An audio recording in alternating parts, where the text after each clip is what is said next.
Listen, there's nothing formal. Let's talk about what you got hooked up. A computer. Yep. There you go. Thanks, everybody. I want to Thanks for joining us. I want to tour the Gimme X. Okay, we'll get into that. He's just gonna play some games. It's the Chud all over again right here. Let me finish this Candy Crush level. Now, how many Coco Fests have you been to? Me? Yeah. This is your first one. That was your first This was one. my very first one. retro computer show. But I mean, you're a long-time Coco guy from way back. I was as a child, and then I Uh-huh. took a few years off, and then I got back into it about How long 3 years ago. So you've been with Curtis's crew for you because I see you on there. You've been on, of course, your web page. How long have you had your channel up? My channel's been up for coming up on 3 years. Tell everybody the name. Where can they find your channel in case they don't know? Well, you can look on YouTube under Canadian Retrothings, all one word, and you'll find me. There you go. And it's chiefly Coco stuff, but I also go through Commodore, Atari, and whatever the hell I feel like, because it's my channel. I'll do what I want. Crap you get at the yard sale. Yep. I saw you do the video game countertop gimmick there. I remember seeing that. The video game countertop. Yeah, it's like that, but it's a. Yeah. What was that? Was it a Pac-Man or Miss Pac-Man? Yeah, it was a Pac-Man 7-in-1 Yeah. tabletop It looked unit. good too. Yeah. So mechanical keyboards with your custom keycaps is up to $125. This stuff's so much cheaper than it is on I the know. Amiga. Just I keep waiting for Well, it to be depends like on the keyboard, they get more $600. keys. So the keycaps alone on the Amiga is, Yeah. is $120. Oh yeah, they won't even let you in the door for $100. That's not your key. That's your buy-in. We're talking about Curtis has a mechanical keyboard on his Coco here that's actually etched to his specifications. I like the color choices you made there. Yeah, as well. and they've got like blue and a bunch of others, and the pictures on zipsterzone.com site there of the various key colors you can do and get custom done. I would actually consider a custom keyboarding my Coco. The Coco is sort of my baby. I love the Amigas too, but I would like to have a nice keyboard on the Coco. The keyboard, it's not bad now. Yeah, the Coco 3 keyboard's not bad. The Chicken It's not keyboard bad. is a bit rough. Now, Oh, yeah. can you replace any Coco keyboard with that keyboard, or only Coco They're 3? specific to. Yeah, the connector, basically, the Coco 1 and 2 keyboards, connectors, the Coco 2s had, and I think the later Coco 1s, if I remember the F boards, actually had the one where you plugged it in the same as this. So you can actually plug those in. In fact, you actually can have the extra keys. That's Yeah, the I PIA saw had one. room for those extra 4 keys all along, just handy, never used them. I saw a Coco 2 with a Coco 3 keyboard at that gaming store in. I Cross remember you sending I a was picture. like, Now, the the original- Curtis. I'm like, what is this? The original Coco 1 D and E boards had a different connector for the keyboard. It wasn't just a slide-in thing. It had this weird double or sort of pin thing, almost like a 3.5 inch drive connector. Not quite, but it was different. So you need a little adapter to apply to that to be able to plug it in. But it still works mechanically, physically. It works fine electronically. Good to know. Yeah, I do like that. and like I said, these are all custom colors. He's got various ones. If everybody just buys generic blank keys with nothing on them, he laser etches them. He's got a video on his site showing the laser etcher running on it. Now, the Coco 1 is the one with the chiclet keyboard, right? Yeah. Yeah. And to be honest, that was one of the most popular upgrades back in 82, 83 to Yeah. to buy a third-party keyboard. The Dragon keyboard And what's that, was 48K? sold by Mark Data Products as a professional keyboard as a replacement for the Coco. Has anybody ever tried to keep just, because some people I'm sure have the nostalgia for the chiclet keyboard, but replace the switches with micro switches? Some people might have tried that, but to be honest, the problem with the chiclets, like modern chiclets, are kind of designed so they don't get stuck that often unless you really spill pop on it or something. So these The got Coco stuck ones in were a little bit loosey goosey, and you could just hit it the wrong angle and get it stuck, and you have to pop it back out. So it wasn't the actuation itself. It was the fact that when it would spring back, it would get stuck. Yeah, it was a little sponge that sprung it back type thing Yeah. originally. So yeah. The Coco 1, it was far and away of the Coco. I mean, that was the run of the litter for keyboards. Yeah. But I know the Chud upgraded his with a good keyboard. That's why, like you said, it was There was lots of third party. It's a lot like the Atari 400. Remember how I've got one of those that has somebody added a keyboard too, because although the Coco keyboard was better than that one, that was horrible. Special. For the Dragon people though, like say Mark Data Products, they did the professional keyboard, which was an actual Dragon keyboard, the exact same thing made for the Coco. And then there was ones by HJL, there was one by Keytronics, there was one or two actually by another company I can't remember off the top of my head. We had like a half a dozen third-party keyboards with CoCo One. 48K says the dead flesh spectrum is greater than the keyboard, than the CoCo One. If you mean greater, it's been more horrible. Correct. I will give the Spectrum Retro Atari Jerry. 400 the advantage on being spill-proof, and that's about it. Yeah, even the CoCo One's keyboard's better Well, than the you dead know, the flesh. Atari 400 was designed to physically be held on a kid's lap. It was made Yeah, to be. and you it can was spill like on it because top, it's sealed right off. yeah, right? yeah, and you could do anything you want to it. So it had they're tough, too. there was a reason why they made the 800 because they knew that this wasn't going to work for everybody. It's funny the 400 though. It's made of steel. Oh yeah, So that The would not be 400 light on the kids. Well, you on know, the kids were lap. tougher back then. On the other hand, Aaron, I challenge you to, like what you and your brother did on AirG Presents, is type in a basic program. Yeah. Can you do that in an Atari 400 keyboard, please? The original. No.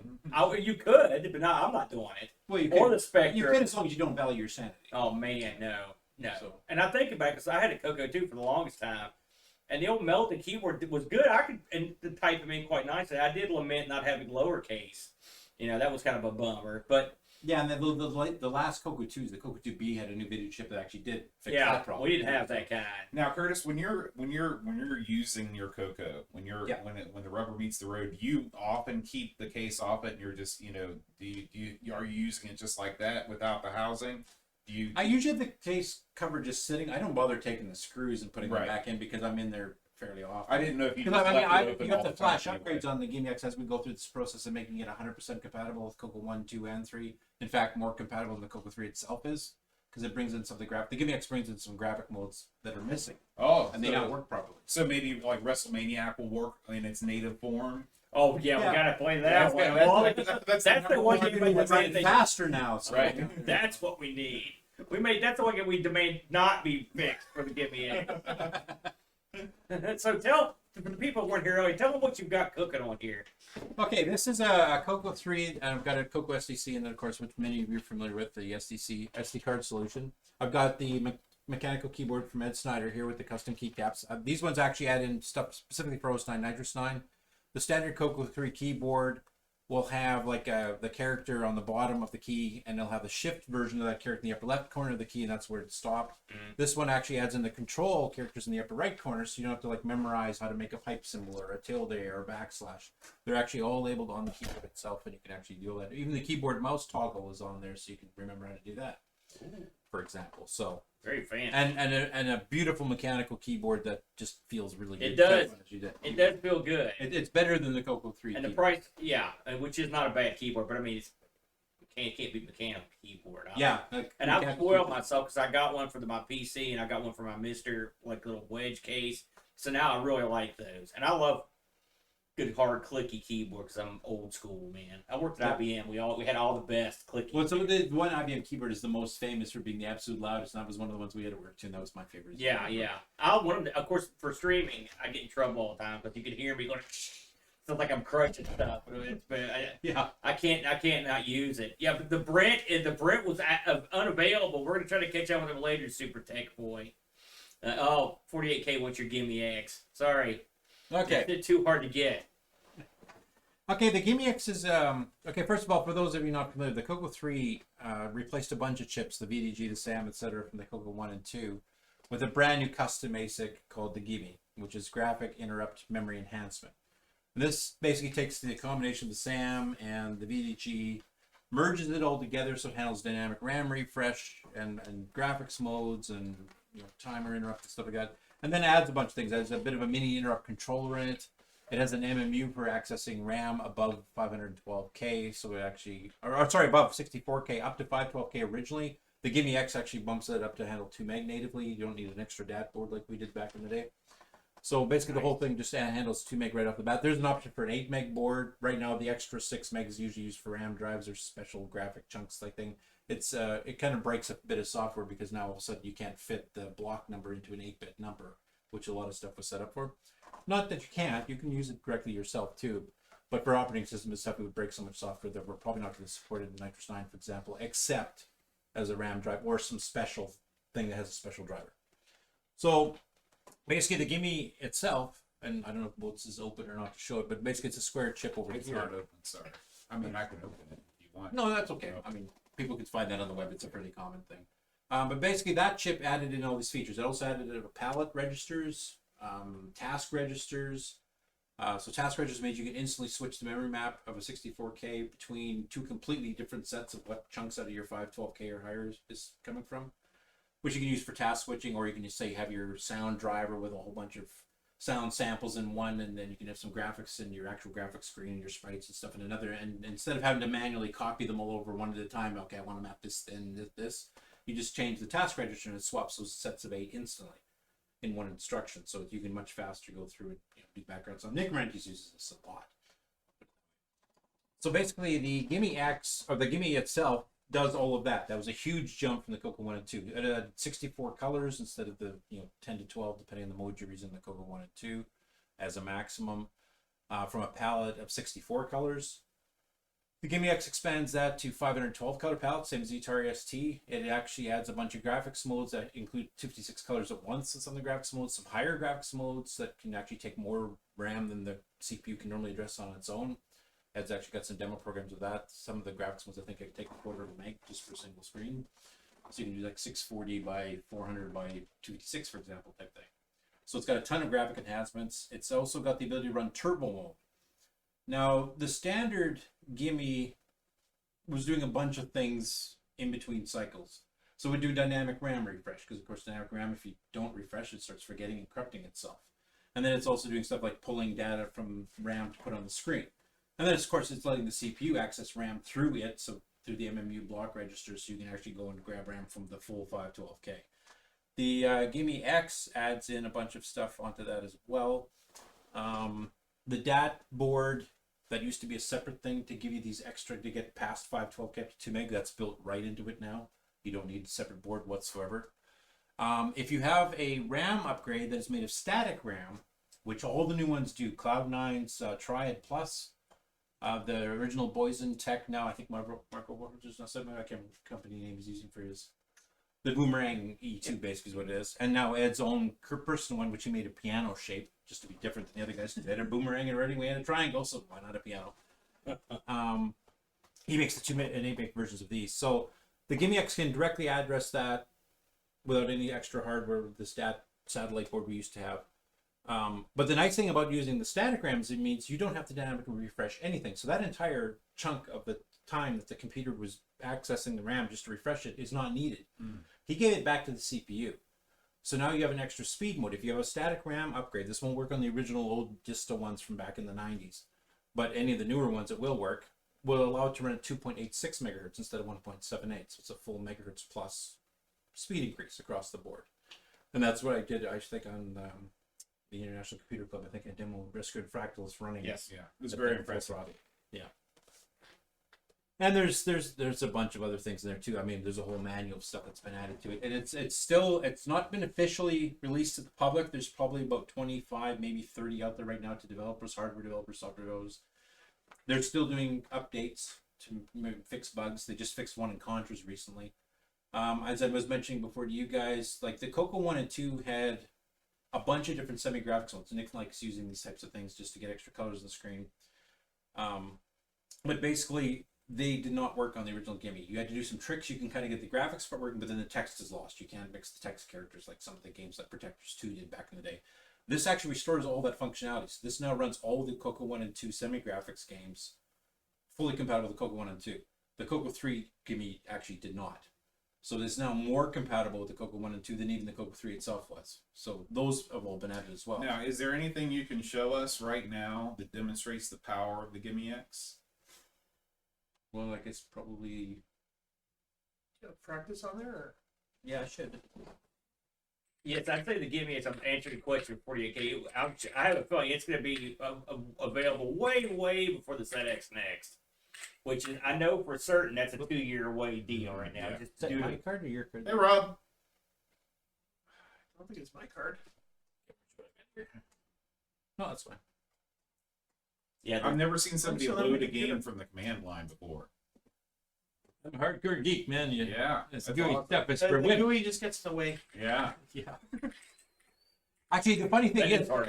I got asked that question so many times really fast. Why don't you use SDC Explorer? It's because I've got so many projects going on. I never load the same thing twice every time I fire it up. Mm-hmm. it actually takes me longer to go through all the menus and pick a directory where these things are. You know, I'm not buying them it. all. I just think you're a hardcore geek. He's still working on his typing. Yeah. That's why. I tried. I was going to ask about that. There you go. Okay. Oh, it plays the hell out of some Rogue. Oh yeah, it really plays Rogue. So this is running standard 6309. Can't believe how good that looks. It's the first time I can see it up close. Mm-hmm. Yeah. That's why I told you, man. Well, I forgot to mention because we mentioned this before, but actually it has the VGA out too. So if you have a VGA monitor, it comes out super crystal clear on that thing.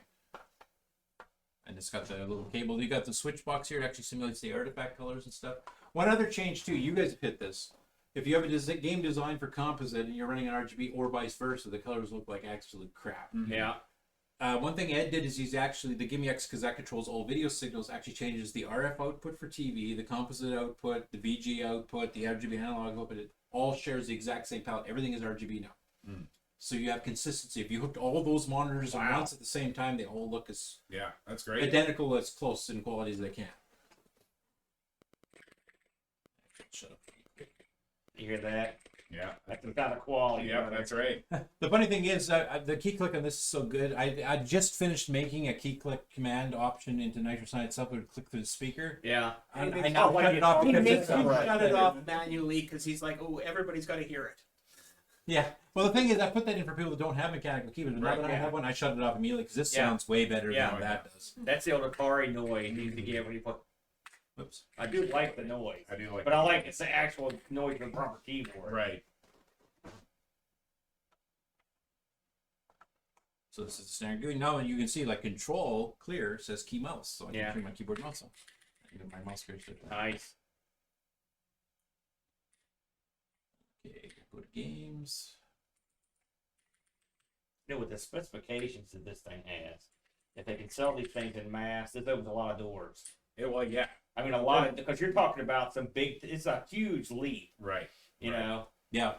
48K was asking if the Coco is finally going to get a demo scene. Yeah, I would say so. I would say that the Coco would have the demo people would have a lot to go on. Yeah.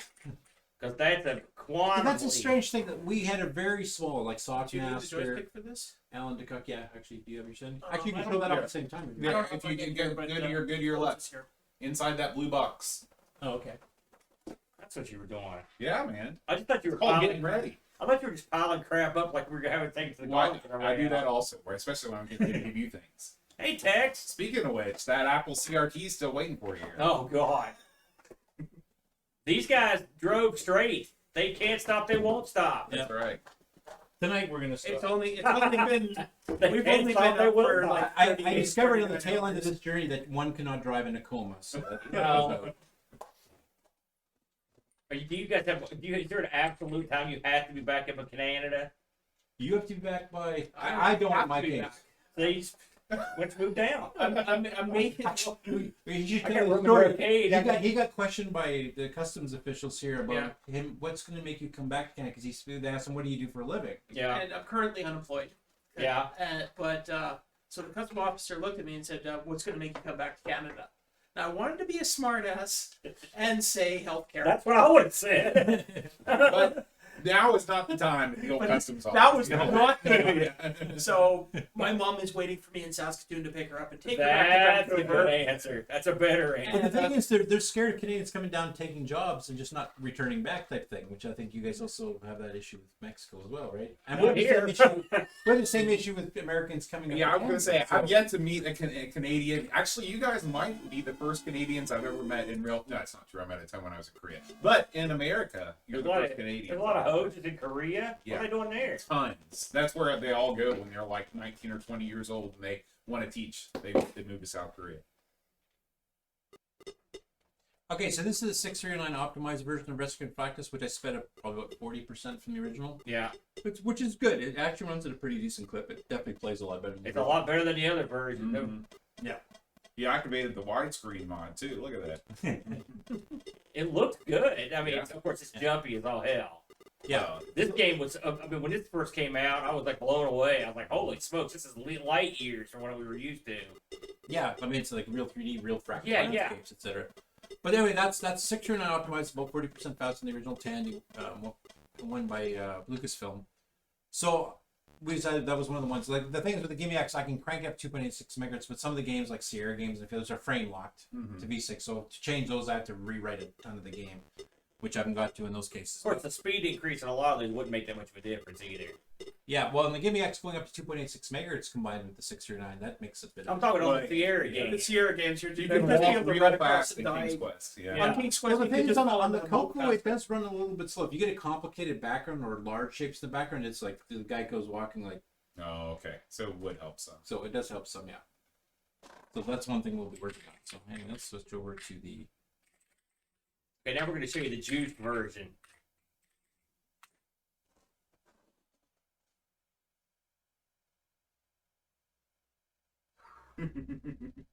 That's right, the old beanstalk climbing scene. Does this sort of remind you of the vampire Yeah. to a certain degree? Absolutely. This is the Coco's version of the Except that, vampire. well, I mean, Except it doesn't cost $1 million and we're not getting fleeced like the well, vampire. it's not just that though. Remember when the vampire came out? They're like, it's $100. Then everybody bought them. They're like, Right. it's $400. The vampire, what did it mainly add? It gave you different storage options and speed. Those are your And main. HDMI. But yeah. This is that giving you a ton of functionality that you would never have had on a CoCo. Yeah.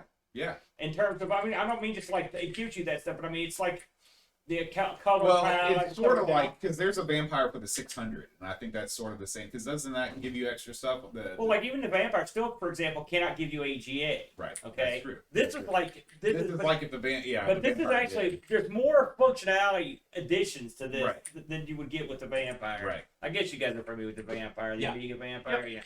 I'm sure I'm not the first person to make this comparison. You already hear the pitch shift because now the sound is changing. Okay, now this is the juiced up version, everybody.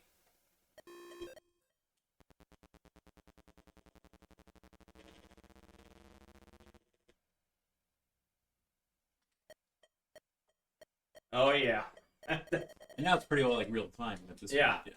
That's that makes that's a stark comparison there. Yes. Yes. So any games unframe lock will get this kind of a boost. I've got basic demos that run a lot faster. So, Is Gantlet frame lock? yes. Yeah. that's right. Now let me ask you: if you land on the ground, does everything is everything sped up? Did the guy move faster? Knocking the doors You want me faster? to show that? Let me find a guy. I'm just wondering if what, That's just because that could get real tough. Mm-hmm. okay, where's the closer guy? There he is.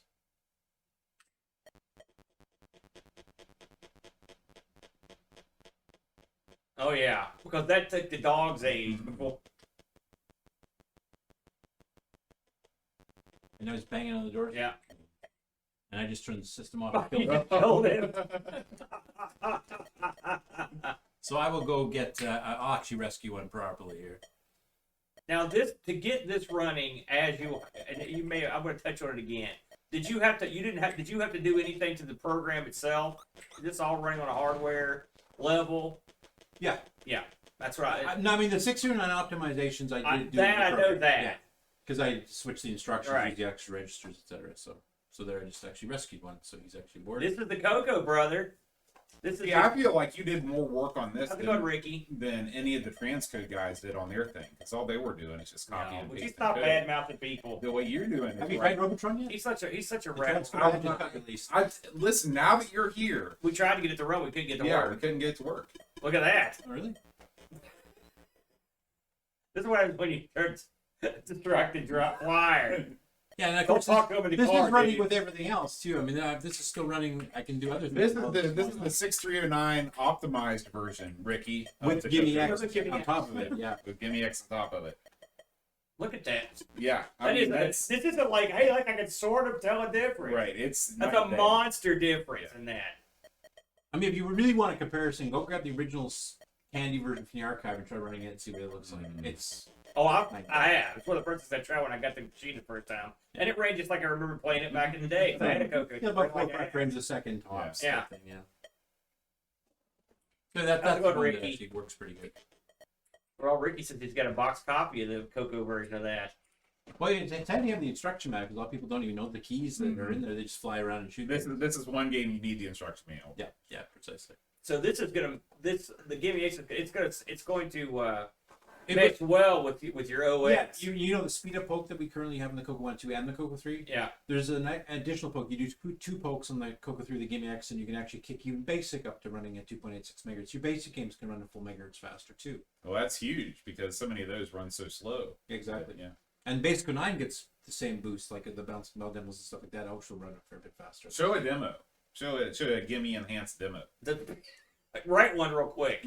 You just said the bouncing ball demo. Yeah, I'll show the bouncing bell demo. No, I haven't read the original version for you to compare it with, but I'll just show what it looks like on the Gimme X here. I'll imagine it goes in slower. They need to give you one of these things. You're putting it to its paces, Bo. That's right. Contact that. Yeah, get on that, Bo. Tell them you've got all kinds of, knowledge. I do. I have tons of knowledge. Whoa. No, it's supposed to do that. That's part of it. Mona Lisa. Look at that. Eat it, Amiga.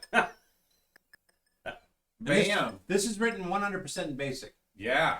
There's no machine language, there's no C, there's no nothing. This is just straight Basic. If we could all get the big boom we had on the Amiga, we'd be laughing. That looks great. Yeah. It looks really. And the Mona Lisa just to show off. Yeah, just hanging out. There you go, 48K. You were asking about the demo scene. This is the first shot across the bow right here. Now, are there any? I know that there are sort of jukebox programs for the CoCo that will play various songs. Are there any ones that combine graphics and music together, or is that just beyond the capabilities? No, there are some. I don't have them. There's a music gimmick that's being worked on as well. Or, I mean, a sound gimmick that's There's being multiple sound gimmicks being worked on. Because I know the guy that put us in that game. I know Mr. Dave. He just became a patron. He's working on a gimmick, right? He's got some kind of sound gimmick that's being worked on. Actually, Bruce Moore, fellow Connect from Winnipeg, is doing the sequel to Forest of Doom, which he's doing in P4 graphics this time, and like 80% machine language. He's actually worked with Jim Brain of Retro Innovations, who's famous in the Commodore world. He's got a thing that actually will play MP3 samples. And so you can fire the MP3 samples from a program, and it'll play specific files. Full MP3. So in his new game, there is full talking and it's like you go to the bar and you buy everybody around. Everybody goes woohoo, right on, woohoo. Okay, and then you can eavesdrop on people and listen, and it's real voice, and it's real voice Bruce is a actors. talented voice actor as well as a singer. Like you saw him on the opening ceremony. I mean, that's what he does for a living. And he's got stuff like you encounter giant rats, and you hear this, this, and then every time you hit each other, you hear the clangs and stuff. Like He's got sound samples. Mod file. Yeah, and basically the program just says I want folder number 4, silent sample 5, and he'll just go play it immediately, and the program's back to running and drawing graphics. So the creatures that you're fighting against are moving across the screen a little bit, so they're animated while you're seeing it. so And you're playing all the music independently from the program. So What he needs to do is to combine that with the old CoCo voice cartridge. What the speech back. Yeah, and then have those two things converse. And then he can have the other thing. That'd be kind of fun. Work something out there. Yeah. Well, Ed Snyder, who did the Gimme X and he does this keyboard, also has a Mega Mini MPI, which is a 4-slot. Yeah, I've seen those. But he's also got an OPL3 sound chip in there and a couple demos that run it, which I don't have here, unfortunately. He put a sound chip in the multi-card thing? Yeah, it's an OPL3, like it's a sound blaster. Why did he do that? Just cause? Yeah, and he threw in 2 16-550 serial ports while he was at it. Does anything support any of that stuff? Yeah, he's actually got some animated, like you were talking about animated graphics and sound. He's actually got like full motion video, like Japanimation clips with full musical soundtracks running in the background, all running even, Now, what is the name of the 4-slot MPI thing? That's a Mega Mini MPI. Tandy had their own 4-slot, but didn't have all these extra things like the sound card and stuff. Yeah, but there's other I've ones, got the Game Master cartridges, the PSG You have cartridges. the MPI? I've got the Tandy one. The multi. Of course, as far as I know, those don't get along with the CoCo 3, do they? I remember hearing that they. No, they do it. They just have to do mod. There's the problem with like when the original Tandy multi-pack was designed in 1983. Of course, the CoCo 3 wasn't even a glint in Tandy's eye. The Deluxe wasn't even done and canceled by that time. So basically, they just wanted to be able to play 4 game cartridges at once. Yeah. So when they went to do the CoCo 3, now the memory map of the CoCo 3 is a little bit different. It has to reserve some memory at the top. Yeah, and extra I/O space and stuff like this for the CoCo 3 for some of the extra features. Well, the old MPIs would just promptly overwrite that and trash it. So they just did an update to the PAL chip inside of the MPI and you just get a reprogrammed one from Candy, or you get it redone nowadays. I As never long as you replace that, it works fine. I never even checked mine. I've never had it hooked up because I had no reason to.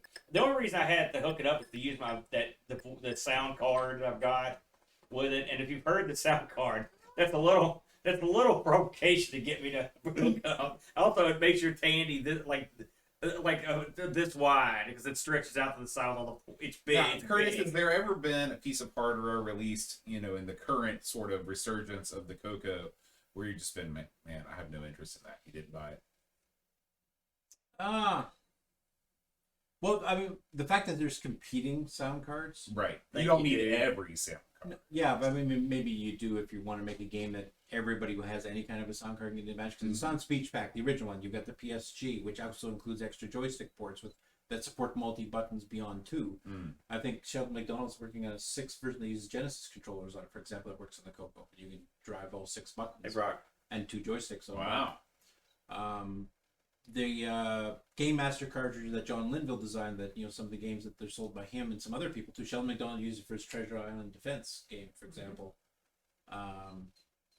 Like I haven't bought them all because I don't know which one I eventually want, because they all have unique features that are good, and unique features that I would love to see a super. Now, why? I mean, why are people not why is Nick not using these sound card things? Like when he did 0 Hour, why didn't he just add support for one of them? Well, He Nick had was an angle, and what was the in Gunstar. Yeah, Gunstar had. He told me at the time, because it's in development. He's like, listen, I can't tell you what I'm working on. He's like, it's gonna be awesome. And then eventually, but he couldn't pull it off. Basically, There's a bit of a story behind that. Sorry, Nick, if you didn't want me to tell you this, but I spill the beans on Nick. basically, he was getting a custom MP3 player that works very similar to what Bruce is using, where you can do the folders and stuff. Yeah. He had his son, who's a professional musician, actually design full songs for it, and he had soundtracks for each of the levels in Gunstar. Yeah. Now, we have other MP3 players and stuff like that you can get for the hardware to do it, and you play an MP3. The problem with these have been up to this point is that those override any CoCo sound. So you have a soundtrack running and no shot sound, no explosion sound, etc. Unless you do it as an MP3 sample. What Nick wanted to do is to be able to run the old CoCo 1, 2, or 3 style digitized sound effects, or just spacey sounds that you can do by manipulating the DAC. And he actually has it so it loops back together with the MP3 output, so you have full control over both. You can play an MP3 with 32 different tracks in it as background music, combined with digitized sound samples on 2 different channels on the CoCo DAC type thing. So the people that didn't have the MP3 playing chip solution that Nick was going to offer could still play the game with sound effects, but if they had this, they'd also get the full soundtrack in at the same time. That Right. the same game would run. And it took no CPU time. You basically, like Bruce did, you just said pick folder 4, song number 2, which is 4 minutes long, and loop it, or you could tell it to go on to the next song, and you would just say, go play it. And then that little chip that would plug into the CoCo would actually sit there and play the entire song while all the explosions and laser sounds are going on at the same time. And that's what he was planning on doing. Chip shortages. The person that was actually prototyping him for it had sent him one. The first one didn't work properly or something like that. The second one got lost going to Australia. They never did find it, and then COVID hit, and Nick held back the game for a while because he was hoping to get a special version with this done, but just the cards just didn't fall in the right places to get the hardware. Once the chip shortages and stuff happened, it just didn't happen. He was pretty. I remember chatting with him. He seemed pretty excited about it. I've actually watched him. He showed it to me on. I've heard. Private. I've I've actually heard and heard seen it running. I've heard some of the songs, right? Because he's got them, right? Yeah. Yeah. And I've actually seen him play it because he has the code's done. Yeah. And it was working with the sound chip, the sample that he finally did get, but they just couldn't Maybe one of these days we'll get the enhanced version. Yeah. New Well, features. the fact that Bruce Moore is doing, he doesn't have the mixer. That's one thing he doesn't have. It's all MP3 samples. You can't mix it with the CoCo sound simultaneously. You can take turns, but you can't mix it. Is that something that Gimme X could help with? Well, the Gimme X can definitely generate better sound when you have there's extra programmable timer interrupt controllers in here. Like right now, we just have a couple that you can choose from. We have a straight Gimme timer, which you have 2 different bases you can use, and you just tell it how many ticks of each of these 2 timers you want to trigger an interrupt. You also have the V sync and the H sync off the video signal. The Mega MPI and the Gimme X actually add some extra ones that you can actually pull off and get extra sources. So you can keep, I want a music soundtrack at this frequency repeat, sampling every 6,000 times per second, but I want this explosion to be 8,000 per second and the laser to be 10,000 or whatever. So you can do that. And having an extra gig or extra megahertz of speed to be able to process all this stuff means I can have the same sound effects that Gunstar has virtually for free, because that's right now taking, say, half the CPU of a 6809 or 639 running at 1.78 megahertz. Now with 2.86, that sound routine is basically free, because now the graphics get the entire 1.78, the AI gets 1.78 instead of only half of it. So the speed increase there can be combined with that to basically improve everything around the board. It's pretty awesome. Yeah. I've been licking my chops ever since I heard about this thing, so I'm just like I said, the fact that it's not like we coming from the Amiga side, everything over there is so much pricier. So that's one thing I like about the Coco too. It's like dirt cheap. Everything's dirt cheap. Yeah. You couldn't pay for this sort of functionality. You don't have a lot of people in it like you do on the Amiga side that are in it to make tons of wad. I don't know why. Like, do you think that's what it is? Yeah, I guarantee you, because people are like, listen, I spent a million years developing this. I want to make a significant profit on this. And the Coco people are like, listen, I've spent a ton of time on this, and I want everybody to use it because I love the Coco. Well, I mean, I just think this is cool. Yeah, or I just think this is cool. I will say the Fuji Nets are sort of the same thing. Yeah. They're dirt cheap. I mean, I paid the Atom one I got was like $80 or something like that, and I compared to the other stuff I bought, I was like, man, this is such a good deal for what you get for it, Now, it was Tom Cherryholmes, was he the guy behind, I know he did a lot of the software side, but was he the hardware designer of the FujiNet too, or was that somebody else? I'm not sure. I know we did the software because he came and guested with us. Right. And we've talked to him numerous times too. I'm not positive who did the hardware version of that. And then we've got a couple of network cards being worked on right now. Jim Brain's working on one. Rick Euland one. And as I mentioned to you guys before the show, Rick Euland actually demonstrated logging onto my Coco game site from the Coco itself. Mozzball, that's right. Thank you Not for with graphics or anything, but just to prove that it could be done. So we've actually got in talking to the internet type thing. So, and What is the most exciting network solution you've seen for the Coco? the most exciting one I will see is the one that's done first. Oh, so Right now they're both works in progress. I Okay. think. So it's well, ultimately, what's the point? Why not? That's okay. There's multiple points. I see you. That's the real point. Multiplayer games over the net. That's probably the big one for a lot of people. Mm-hmm. I mean, you could do it serial. We did it back in the day. I mean, our Coco 3 at work had 8 serial ports, and we used to play head-to-head games with multiple players. So once we did a space trading game that 8 players could play once in the office. Yeah. And you can hook a modem up and add some more type things. So you always could do that kind of thing. But networking nowadays is so much faster than the old serial ports. It takes less CPU overhead. So basically, you could make a real-time arcade game. Like the closest I think we had is not Worlds of Flight, P-51 Mustang. Oh man, I played that. Which was a head-to-head game. But you can play Joust over the. Yeah, the thing is, although networking is doing these huge frame packets, of data instead of 1 byte at a time, like a serial port was doing, so you can do things much faster with much less CPU overhead. Because the CPU gets an interrupt saying, "Here's a whole package of stuff for you to work on for the next frame of the game, including this player's movements and what he shot in what direction, and this player doing the same thing." Whereas on a serial, it's like 1 byte at a time, like player 1 pressed his joystick button 1, he moved the joystick, exported to here, the Y code. This is just a continuous stream. Right. A lot of overhead in the CPU. So that's the big thing for that, I think, for doing games. Also, the fact that us Coco people have been more hackers. We're not quite as extravagant a game players as a lot of the other platforms are, which is a strength and a weakness depending on your point of view. Mm-hmm. And we always did like doing hardware and software hacking projects just to prove stuff could be done. Right. So we want to actually do real networking. We don't want to just play with simulations of it type thing. We want to be able to actually run on the web, like go to a web page. Hey, that's that's to the be an old Amigo primitive Live. one, but. You want to be able to have two Cocos talk to each other at that full throttle, doing transfers, not just of games, but doing cross compiles between Cocos across the planet type thing, like everything. Hey, since we've got people coming in, this is a special presentation. Got special Coco guests. Introduce yourselves to everybody, fellas, and tell them where you're from too. Oh, well, my name is Ken. I am from Vancouver. You may know me from my YouTube channel, Canadian Retrothings, all one word. We've been up for a very long time. We just came in from Coco Fest in Chicago. So he's also currently in charge of our Game On Challenge results and stuff. Yeah, Coco very Talk. important job. And it's the most important. And yourself, give him the scoop, Curtis. I'm just a schlub who did nitrous. We found this guy on the side of the road. Yeah. He gave me a I'm ride. riding on Ken's coach. I don't know if you're noticing how many people are screaming "all hail" as they enter in the chat. Yeah, but I think they were talking about you two. No, you've become No, a that's meme. HELL. Go to. Yeah. You've got me confused. So what is this GUI demo here?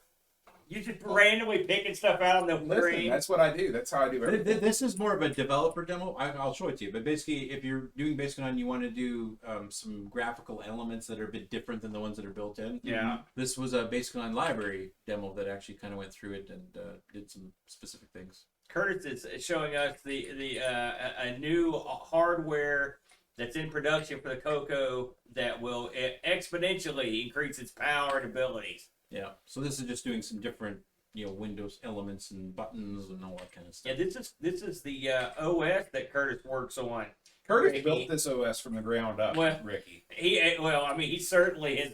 Well, we disassembled the original and vastly improved it. Yeah. Sped it up. It's basically what we did. And made it 609 enhanced too. So I will say it looks way better than the ST's OS. I can tell you that right now. That's not low praise, but still. this is Boy, desktop. What was it? Deskmate's come a long way. Yeah. I remember when I got my Tandy SL. I was like, "What is this?" Yeah, so that's just a quick That's demo. cool. Of I some love of stuff like that. Yeah. That's awesome. Is there anything that's similar to that actually shows off like the different graphics modes with like on the gimme or? I know text. I don't have those here because we were doing an extra 9 presentation, so Mhm. that's the. But those Things things do do have- exist. Yeah, if you go to zipsterzone.com, I mean, you won't be able to get the Gimme X stuff right now, but he's got, 256 color picture viewer demos that run on it, and he's got palette animation demos that run on it, and all kinds of stuff. So, but I mean, Some- yeah, if you want to see different modes, I mean, you can do that right in here too. Some people are seeing this, probably seeing this for the first time. Yeah. This is the Coco has a fully fleshed out Graphical operating graphical system. operating system with multitasking, the whole 9 yards. So I know people are probably some of you guys are stunned. You never seen this, but Yeah. yes, it's I guess if you were going to give somebody like the people that have just joined us now from Amigo Live just a 5-minute overview of Nitrous 9, No, brother. what God. would you 5 days, you said, right? Are do? you kidding? I've never heard Curtis do anything in 5 minutes. I can That's do it right now. challenging. Get your pillow in your Challenging. sleeping bag. It takes me, a long What's the time most to- layman's? Give a layman's overview. Okay. They've never even seen a Coco. Go. Okay. when Motorola was designing the 6809 chip back in 1978-79 with Terry Ritter, they wanted to showcase language first of all that really showed off some of the chip specs because they wanted to be the most powerful 8-bit CPU in the world. And they decided to hire Microware, a company from Des Moines, Iowa, to create a language for it, which was called Basic 09.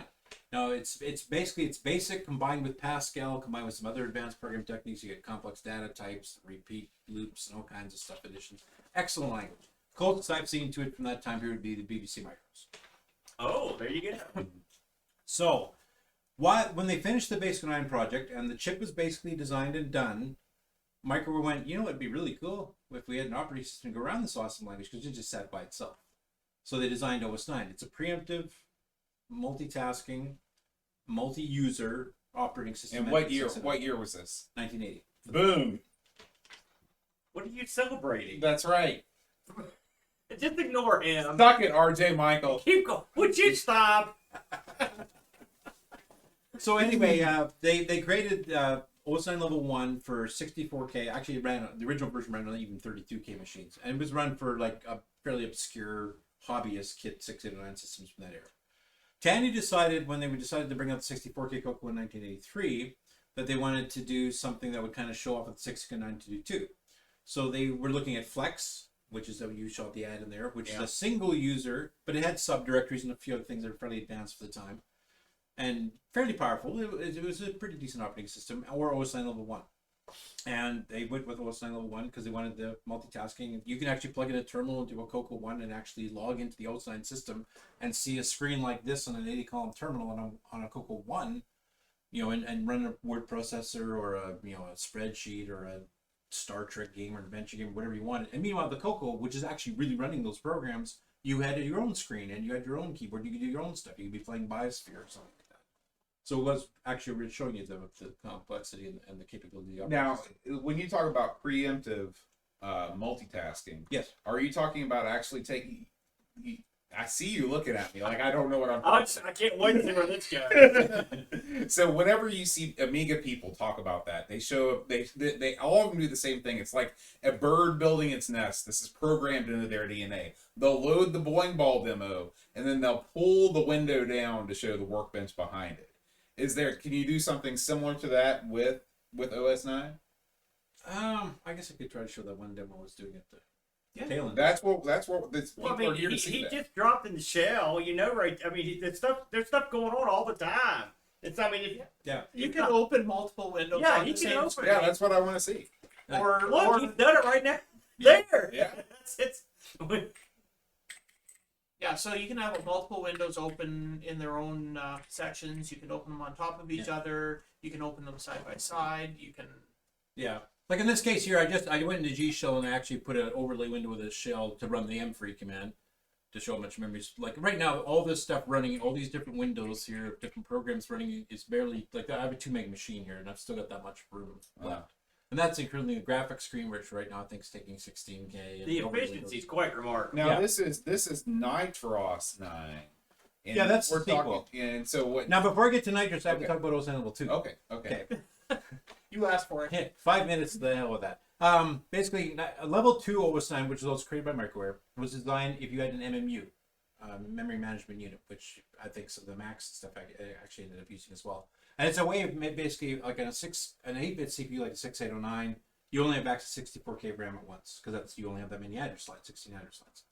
The MMU lets you map in chunks of RAM from past that point in whenever you need them, so you can actually start accessing more. And basically, Gimmicks and a bunch of other machines back in the day, that's what they did. And they created OS Level 2. These were business machines. These were like 5 to 10 grand and hugely popular with some of the scientific community and stuff too. When Tandy came out with the CoCo 3 design in 1986, they said, well, now we've got an MMU in this thing. It's built in the gimme that we talked about earlier with EMX. And they said, we'd like to get OS Level 2 so we can actually run real big business programs and like Dynacalc and Dynastar and that kind of thing. And we also want to be able to support the graphics system. Now, most of these other ones were all hardware terminal-based systems. Like I could plug in 16 different, BT100 terminals into a Gimmicks and run them all at the same time. But on the CoCo, because it's a graphics-based machine, they wanted to be able to support graphics. So Microware went and took their Level 2 MMU supporting one, and they added in the windowing system that you're seeing here. Like that didn't exist on any of the other OS 9 systems until the CoCo 3. And that's where this stuff comes from. Now, this isn't the original one. This is like our modified 3D look, and it runs faster and blah, blah, blah. But it sort of looks the same as it did. Yeah, it's similar. It's a bit more glossy and polished. Now, could you do stuff like window resizing and all that? Yeah. Now, I will say ours wasn't as advanced as the Amigas. It was more like the original Macs or maybe Windows 2 or something like that. You could put 2 windows simultaneously beside each other and actually run programs separately at the same time, or 3 or 4, whatever you want to do, and resize the window to create it type thing. But we didn't get the full overlap. It wasn't like dynamic resizing. Yeah, there is a version that was done that was being worked on for Tandy to be version 3, and then Tandy canceled the CoCo 3 right as it was getting finished, so it never got officially released. That is actually out there. Bill and I are assembling it to try to figure out exactly how they did it, because we'd like to make it compatible with all the demos they did rather than do it all from scratch. So there's a good chance that will eventually come out, because that does work. It does slow things down a bit, though. I mean, we are dealing with a 1.78 or now 2.86 megahertz 8-bit CPU, whereas an Amiga's got a 16-bit CPU running at what's the standard? The furthest Amiga 8 megahertz, 7 megahertz, or something. I think The it's standard at 4.7. Is that right? Standard. Yeah, it wasn't 8. It was lower. Or 5 maybe, or something like that. I know the Mac was 5, or at It was least at 5. 4.77. That's the PCXT, isn't it? Like the 88. Help me out here, bud. What are you asking me for, Kurt? I don't know. And Boat's playing Candy Crush. No, yeah. That's all you're giving. 7.159. Oh, yeah, that's right. Yeah, so you can see that You're right. I was thinking the speed and PCXT. capability difference of a 68000, which is Motorola as well. I mean, we're actually kindred spirits that way. I mean, the 68000 was a beautiful 16-bit CPU, as I'm sure the Amiga and the Mac community can all attest. The Atari ST community too. I mean, they'll use that. The original prototype Mac in 1981-82 by Jeff Raskin was a 6809. Yeah. It was the same chip as this. It was a completely different machine, though. Yeah, it was. It was, but that was what he started with. Right. Too, so Yeah, at the well- time, the 68000 was expensive. Right. 7.14. I lost a lot of geek cred right there. Well, I didn't have much to start Man, with. my brain's tapioca. I apologize. Why we don't do hardware stuff. Oh man, yeah, but even I know that. Anyway, Ooh, I love that. details, So Talk amongst yourselves. is there and you don't have to show us this, but I've been waiting to meet you in person to ask you this, Curtis. Oh Lord, brace yourselves. Is there still? Oh my gosh, look at this. What? You asked for it? That was awesome. anyway, Bring that back. continue. I will. Is there a is there still a game that you've played that you feel like nobody still knows about but you think is awesome on the CoCo? Or of all your favorites? You mean other you've than like discovered? Photon, which you guys? Well, no, because we've discovered Photon. I'm talking about the CoCo community in general is not aware of, but you think is great. Yes, I want to know this. Yeah, Yeah, 'cause you're Keep the the games games guy. mad. Yeah. I can't even say because right now my game set is, I think it's coming up close to 700 games on it. I'm almost halfway from what we have up. Like I've only done half of them. I haven't played them all myself yet. Mm-hmm. I have discovered a few, like Photon was one I discovered because I bought it when it was on a fire sale afterwards. 'Cause Yeah. this is a strategy game, and I was going, I'm not a big strategy game guy. I think you mentioned the same thing, but it's actually arcade. Oh yeah, strategy. So yeah. It's not what I would consider to be a strategy game. Well, it is, but it's not. It's not like Yeah. a war game. You know? Yeah, it's, Oh, it's 48K. arcade strategy. Plus, They're all it's got like good. multi-voice music with super smooth, fast. Oh my graphics. gosh, it's Like, great. yeah. It's one of the best. It's one of the best.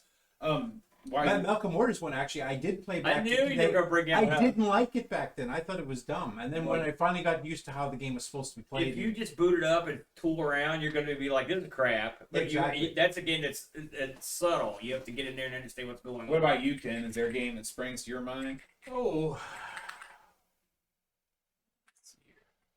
Well, I know that what would really have impressed my younger self is some of the new stuff coming out. Oh, what? Like Yeah. the Nick Marentes games. Yeah. And, God, I can't believe those. Do you have a favorite of Nick's games? it's the latest one I've played. Yeah. Always. Yeah. It's always the latest. And right now it's 0 Hour. Yeah. I am playing over. They and keep over getting and over. better. Zero That's is for really sure. hard. I must be the one that sucks. Actually, the I've most. also just started playing Gunstar on real hardware because I recently finally updated my CoCo 3 Mm-hmm. to a 6809. So I've Did you, always did you do it yourself? Yep. Did you do that on video? Yep. Okay, yeah, I remember it. I was just thinking, I was like, wait a minute, I think I saw him do it. Look at Yeah, this. I was at your house. Come on. Oh, yeah. Look at this. Look What at do you this. think of Gunstar? It's good, isn't it? Oh yeah. Are you watching what he's doing here? This has Yeah, never but been I've seen this. before. I've seen No. the dude that listen, I'm in the zone here. If you watch the walkthroughs on at CoCo Talk or CoCo Fest, we were running this at the Nitrous 9 booth. Look at that. Look at those columns. I should pick something that's Those values. a bit bigger here. Well, it is impressive, smart, I Yeah, suppose. it's great. Young me, when my mind would have been blown having seen the CoCo do all this crap, I would have been like, oh my god. Now, what is happening on the left side of the screen here? I'm doing an extended directory of my Yeah. commands directories, all the commands with attributes and everything else, and here I'm playing rogue. So, That's a good looking road. oh yeah, that looks great. I don't understand what you just said about the left side of the. He page. hit TIR on the Okay, command. okay. It's just I know what that listing, means. listing a lot of stuff. Okay. You gotta keep it simple for the Yeah, human. if you know Dur from DOS. Right. Oh, he knows DIR. That's That's what I his did. favorite I did word. I told Dur with extended attributes is giving you what the permissions on the file. We have file permissions. What's that minefield thing? That's a game. Oh, okay. I thought it was like, don't go here. Main line here is part of the Sierra Adventure online games. I mean, there's also utilities and BBS That's and all awesome. kinds of That's crap so in there. cool. Tex asks, is this preemptive tasking or true multitasking, Curtis? It's preemptive. There you go. Yeah. There you go, You Tex. get a lot of time slices. I'll just to demonstrate here. This here's the priority. So every process, when you do it by default, you get a priority of 120, which is dead in the middle from 0 to 55. If you want one particular process to get a bit of extra CPU time, you can actually tell it, bump it up to 129. It'll get extra time slice to do extra stuff. So if you have certain programs you want to get done faster, or if you have a background task that runs a little bit slower, you don't really care because you're going to check it in like 5 minutes anyway, then you can keep adjusting this. And you do it on a process by process basis. You know, Ricky, I know you're being a smarty pants, but the Sierra games work quite nicely in this arrangement, as I recall. Yeah. I've Yeah. actually tried them on the DMX. You, Whoops. the You CoCo ask did, and we shall do. yeah, the CoCo did have a quite a few Sierra releases, and they Well, were nice. we had 2 for the CoCo 3, which is Leader Suit Larry Right. and King's Quest 3. We had a bunch of the old education ones like Donald Duck's Playground and a bunch of Oh, like sorry, Ricky. And then a bunch got backported later once they found out the engine's identical between them all. Yeah. So Good Major runs a Color Computer Archive actually backported, I think, about a dozen, plus some of the homebrew ones that were done later. Tex, get it soon, my friend. There's no time like the present to get your CoCo 3.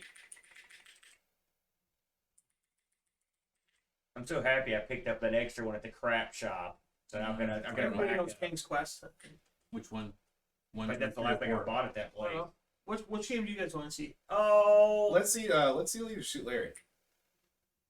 gonna work a little blue. Yeah. You know, Yeah. Nick designed that icon.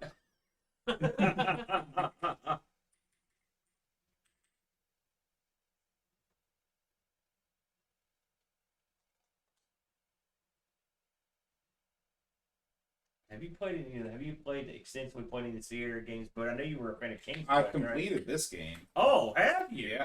Yeah. This is a game I called my friend on the phone. Yeah. Hey, he now you told guys, me you all guys the have to things. prove your Yeah, age now. you or gotta you- That's right. What is the it's largest? B. It's always B. Actually, we had this discussion at the Cocoa Fest, so you gotta do that. This is a great test because kids wouldn't maybe know some of these. Right. The thing is, younger adults today won't know half this stuff either, so that's the problem. Anyway, go on. Oh yeah, now it's getting more complicated. Yes, and poker. Oh no. Wow, that's okay. So It's you want got to to be C? B. Is there your It's B. B? C? Yeah, What do you it's guys B. think? I'll let Canasta both is like a board game. It's B. Yeah, but a pair of queens doesn't. It doesn't. Did you read the question? A pair of queens doesn't beat 3 dudes. I don't know. You know how to play I don't know poker? how to play poker. What do you think I am? Some sort of gambling fiend? Well, let's hope you never get obsessed with gambling. D. It's certainly not B or C Or A. or A. Yeah, it's got to be D. I don't think that question should get included Ooh, anymore. got that one right. The National League. The National League.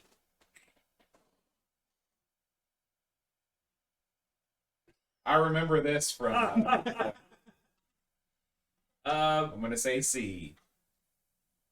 Are you in concurrence? I've got nothing to say. I don't remember any of this from when I I know it's remember all not these. D. I know it's not D. Yeah. So you're gonna go C. C, senor.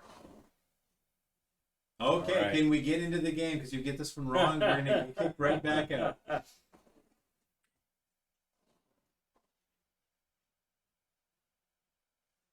B. Yeah, you were out of that one. All right. Man, I wish I had a leisure suit. Me That'd be too. awesome. I've been listening to a lot of disco recently. Had to wash that Eurovision out of your mouth. Well, I mean, no. That was as close to disco as you're going to find anything in modern That times. Eurovision. Except, you're bad about the Eurovision too much. There were some good acts on I it. was expecting it to be all like Moldova. I sort of noticed that you left, I don't know, before it was over. Yeah.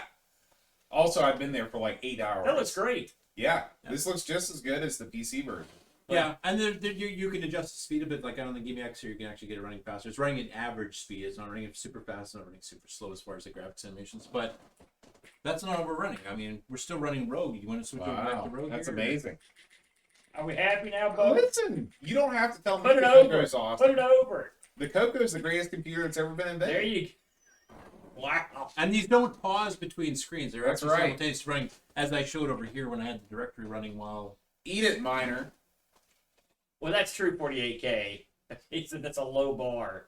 Well, that's true. You gotta remember, though, when this was out on the Coke, they hadn't done the remade VGA versions. Yeah, and this stuff. was in Yeah, 87, this 88. was all there was, and you were darn happy for it. I remember getting the VGA version of this, and it was a tremendous step up. I played obviously. this on the old CGA, so. Yeah, that's where I put it on the Tandy SL at the time. I'm going to see if this works. I was Tandy all the way through, man. Now, what happens if you actually run out of RAM at some point? What does the system do? In most cases, they will just give you another memory error and Okay. continue on with everything else running.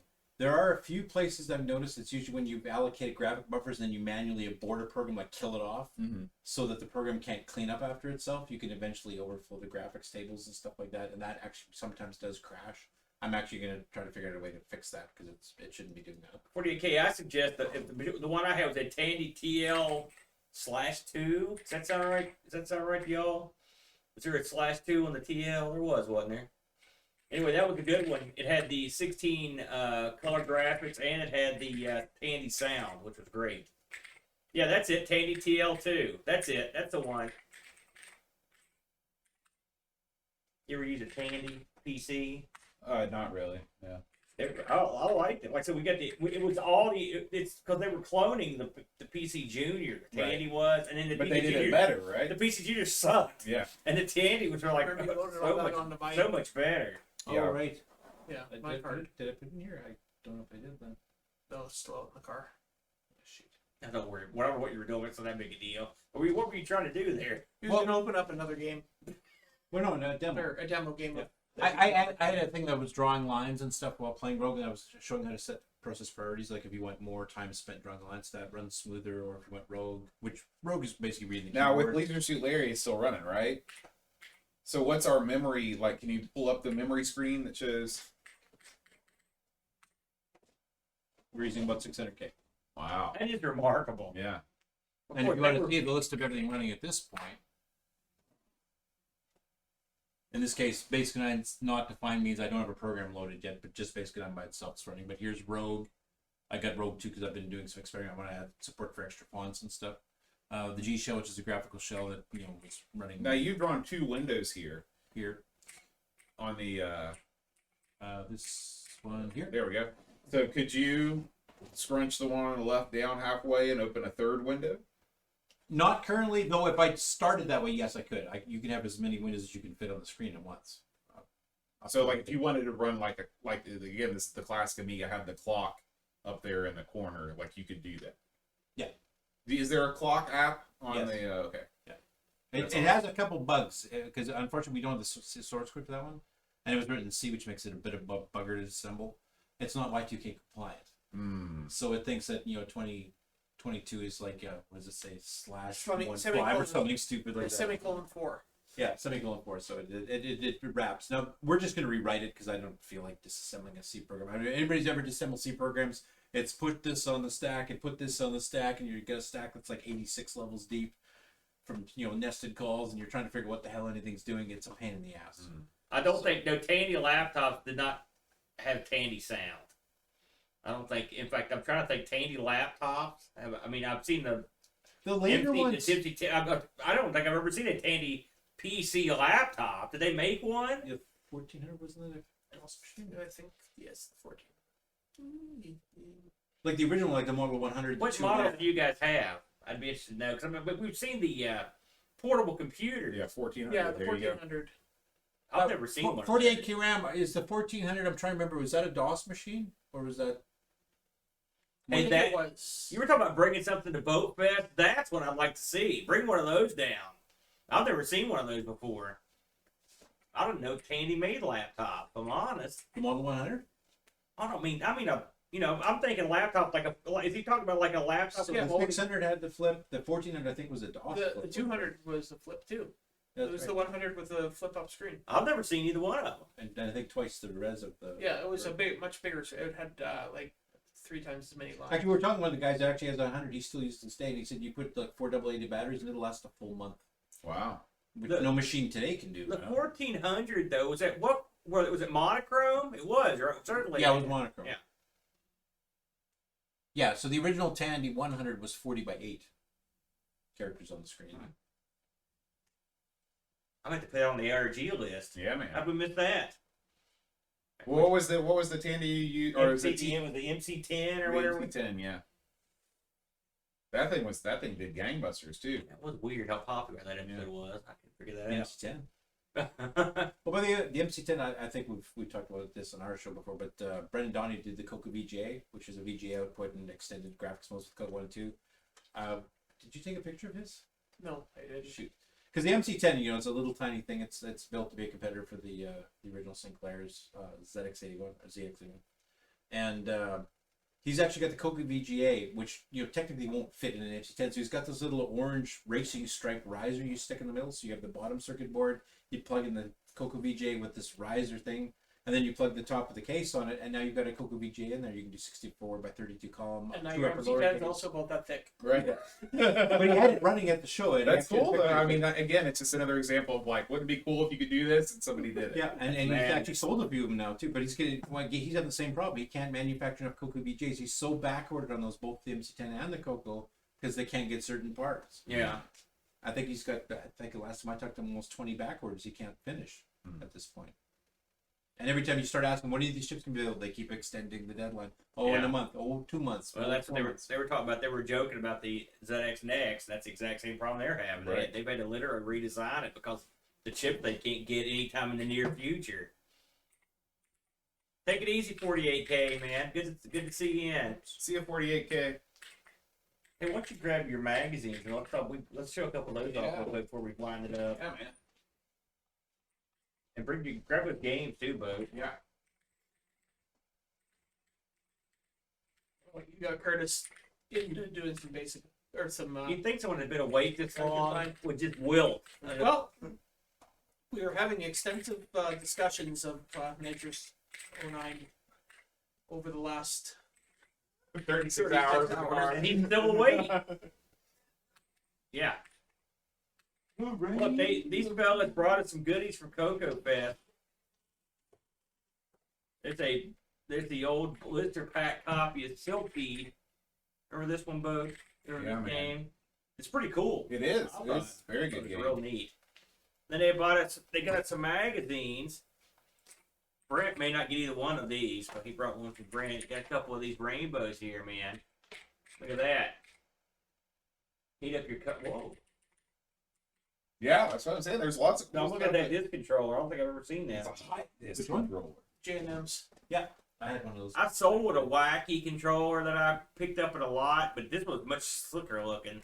I had the same one. The J&M had the option of 2 ROMs, just to give a bit of history, but the second version of the J&M had a thing called Memory Minder. I don't know if you remember that. It was in Lyman disc. Yeah, where is that? Yeah, it's right there. Hey, Bo, while he's getting that, why don't you show him your magazine? So what I got here was a little thing we like to call Candy Color Baseball. You know, I'm a sucker for baseball games. Hey, national anthem. This is the first Candy Coco game I've ever actually owned. Yeah. When I take it Really? Out of the box, yeah. You picked a good one. Oh yes, it's the old drive controller right here. The 502, So last one they produced. these on the Coco, these fit into the cartridge slot, and then you would fit your drive cable here, and then to have it backwards. Yeah, you fit it here. Sorry, I had it looking at it backwards. And then where did I put this? Here. Actually, I'll grab the driver too. Yeah. You know, Bo, this now he's got a newer one than I had. It's much better too. Mine was a mess. You know, we used to yank mine out right in the middle of the game so we could put the sound cartridge in. Oh. Yeah, they tell me that was a bad idea. Yanking it out in the middle of the game? Tell me what you got there, Ken. So this is the 502 disc drive. It's heavy. So Now is That's this what's is plugged this like into this, the- is this like the C64 disc drive where there's actually a Coco inside there? I've never owned one. So No, okay. the Coco has a better. First of all, it's 1,000 times better. It's a Western Digital 1002. Oh, Top it's, left it's at the not top. key. It's not keyed No, on. no, the 1790. There we go. 1773. There you go, like that. And then this thing here, then this would support 2 drives. Like I said earlier to the fellas, I always dreamed of having 2 to put in here, but I only had the 1. as you can see, you can hold it with one hand. So Yeah. So- I noticed that yellow. It's a test of my manliness. It's like pulling the sword from the stone. It's heavy though. It's heavy. But the Coco drives are exponentially faster than the Atari or the C64. They're way better. They Well, load a lot To faster. give you a bit of explanation for that, you can take this drive and put it straight to an IBM PC, plug it in the cable, Yeah. it works. Oh, really? Yeah. Same. And vice versa. You Now can you take an tell IBM me. PC drive if it's double density. It You're could be 3.5, kidding me. 4, That's the 5, exact same drive. Yeah, isn't the only it? difference is if you remember the PC had that twisted pair thing, Yeah. don't twist it. Hmm. And then it works perfectly fine on the Coco. Up to a 720K, 3.5 inch double sided. See, with that knowledge, now I kind of want. I don't need one. Listen. I'm not doing that. I'm not doing You it. need to get. You're all in, man. No. Now, But I mean, what when are I you was a doing here? kid- How are you drawing those lines? That's just the basic program I wrote. See, no, you don't want one, but you So if you want don't to see need the one, but program you here, want this one. is I've got so little space. I've got so little space. It's not that big. Yeah, but I've got a whole bunch of other stuff. Wow, that's cool. But So, always I mean, it's wanted not- it's to, not that impressive of a so demo. when you- on its own, but I'm Right. I'm playing Rogue and at you the have same one, time. Right, right. So That's you're, my first one. so you're jumping in. You're set up now with the Coco 3. You got the. Do you have an SDC? Yo, Well, I didn't know. I didn't know. don't you ever watch my Do channel? you have the? I do. I do. So yeah, you're playing. I didn't catch you doing You, all you the can oddball write a stuff. basic program like you can run a text editor here. Yes, I edit do your have the basic CoCo program, then SDC. be It's one of the testing first and things I've debugging and bought. running it here. You That's gotta awesome. have one. I know Yeah. that. Now, there's no Absolutely. way you can do that with a machine language program. Oh, yeah. You can. Yeah. Oh wow. I won't demonstrate that; it takes a bit longer to write That's machine fine. programs. But yeah, that's cool to know that you can. There's a lot of debugging stuff you can do just live. You can even go to another window here. This is getting really geeky, sorry, but I'll just show it as a thing. So for example here, this is all the programs we've got running. So if I do a thing called PMAP, this is a process memory map. So this is telling me which MMU block numbers, which are 8K chunks of RAM from the whole 2 meg, are each things we're using. The actual operating system is using all of these. The shell, now you notice the shell is, all the shells are B on the top end here, on the high end of memory. That's because it's literally the same program running. It only loads it once. It's running it 5-6 times right now. 5-6 different processes, but they're all sharing the exact same code. The parts that are different are these first ones here, and that's the data, what commands you've typed in, what's in command history, that kind of stuff. That's local to each one. But it's very memory efficient because these 5 shells, which are 8K each normally, is only taking 8K for all 5 of it. It's not taking 40K to do it. But you can also see here, like Rogue's using a full 64K. This is basically what Leisure Suit Larry's kind of renamed itself while it's on the running here. That's 64K. Basic 9's using, these are 8Ks each, so about 40K. But you can actually take a look at what's inside one of those things. So for example, if I want to grab a chunk out of the Basic 9 here, I can take block, or sorry, that's a, you can bring the block number here instead. So block number 41, which is the data block from the Basic 9 program I'm running. And we'll just dump the first, 600 hex bytes.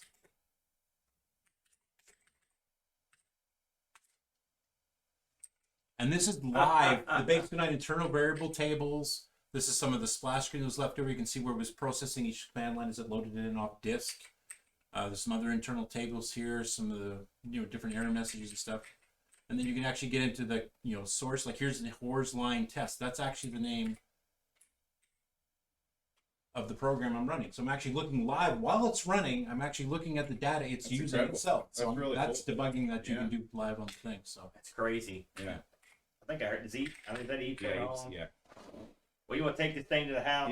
Yeah. Well, thank you guys for hanging out with us this evening, and of course, we're so happy to have Curtis and Ken here with us, and we're gonna hang the stream up for this evening. But this coming weekend, if this is just sort of whetting the appetite for the International Computer Club this weekend, if you want to see lots more talks about all kinds of stuff related to classic computing, we will be back and better than ever this Saturday at 4:30 Eastern Time.